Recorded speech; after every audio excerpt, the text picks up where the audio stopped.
সকাল থেকে রাত, বছরের প্রতিদিনই ২৪ ঘন্টায় কর্মব্যস্ত থাকে দেশের প্রধান সমুদ্র বন্দর চট্টগ্রাম।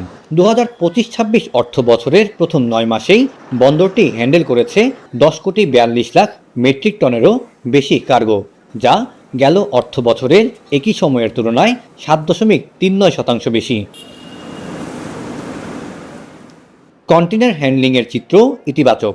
২০২৫-২৬ অর্থ বছরের প্রথম ৯ মাসে কন্টেনার হ্যান্ডলিং হয়েছে ২৫,৭২,৩৪৬ একক, যা গেল অর্থ বছরের একই সময়ের তুলনায় ৪.৭৫% বেশি। এরপরও ১৩৯ বছরের দীর্ঘ এই পথ চলায় বন্দরের পরিধি বাড়লেও পুরনো অবকাঠামো এবং যন্ত্রপাতির সংকটে পূর্ণ সক্ষমতা ব্যবহার করা যাচ্ছে না বলে মনে করছেন সেবাগ্রহীতারা। যারা ক্লায়েন্ট আছে তারা যেন একটা জায়গায় বসেই সব সেবাগুলো নিশ্চিত করতে পারে।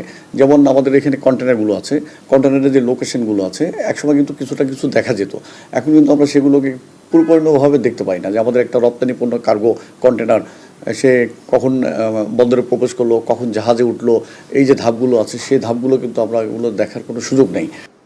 এদিকে লয়েড লিস্টের তালিকায় বন্দর র্যাঙ্কিংয়ে এক ধাপ পিছিয়ে ৬৮ নম্বরে নেমে যাওয়াকে সতর্কবার্তা হিসেবে দেখছেন বিশ্লেষকরা। এর ওপর নতুন করে ট্যারিফ বা শুল্ক বৃদ্ধির সিদ্ধান্ত নিয়েছে বন্দর। এরপরও আন্তর্জাতিক মানে পৌঁছাতে আর কত পথ বাকি? আমাদের ডিজিটাল অটোমেশনের মধ্যে আমাদের যে ডিজিটাল গেট পাস এবং আমাদের যে ডিজিটাল বিলিং বা পেমেন্টের সিস্টেমগুলো, সে ব্যাপারে কার্যক্রম চলমান আছে। আমাদের টস পরিপূর্ণভাবে ইমপ্লিমেন্ট হওয়ার পথে রয়েছে। আমাদের সিপিএস স্কাই একটা প্ল্যাটফর্ম খুব দ্রুত সম্পন্ন হবে বলে আমরা আশা করছি, যেখানে সকল প্রযুক্তিগত সফটওয়্যার বা অন্যান্য কম্পোনেন্টগুলো এপিআই এর মাধ্যমে সংযুক্ত হয়ে একটা আমব্রেলার নিচে আসবে। অবশ্য আশার আলো দেখাচ্ছে বিদেশি বিনিয়োগ। বন্দর ব্যবহারকারীরা বলছেন, আধুনিক প্রযুক্তি আর স্থিতিশীল শ্রম পরিবেশ বজায় থাকলেই বিশ্বসেরা বন্দরের তালিকায় আবারও উপরে উঠে আসবে চট্টগ্রাম বন্দর।